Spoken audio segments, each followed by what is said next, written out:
ఇంకా హెయిర్ అయితే నిన్న వాష్ చేసి చిగుళ్ళు అయితే కట్ చేయించుకున్నాను కదా. ఈ రోజు ఇంకా హెయిర్ స్టైల్ చేస్తున్నారు కదా అనేసి, అలాగే నైట్ కి నాకు ఫంక్షన్ ఉంది కదా, హెయిర్ స్టైల్ చేస్తున్నాను. నేను శారీ కట్టుకుని వెళ్ళాను.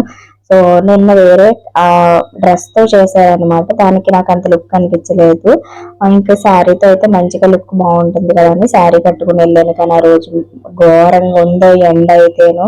సో ఒక్కబోసి చచ్చిపోయాను అనమాట. హెయిర్ స్టైల్ ఇంకా నేను అంటే మంచిగా వేశారు, అంటే మేకప్ కి వేయాలి అని ట్రయల్ నా మీద చేశారు. వేరే వాళ్ళకి వేయాల్సి ఉంటేనే ముందైతే నా మీద ట్రయల్ చేశారనమాట.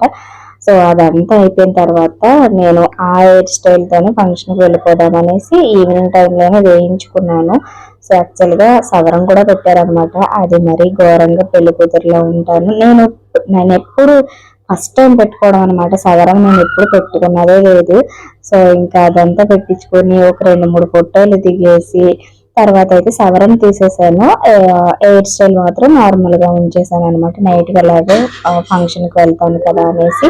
And this is our final look అనమాట. చాలా బాగుంది. అది వీడియో నచ్చితే లైక్ చేయండి, షేర్ చేయండి, కామెంట్ చేయండి.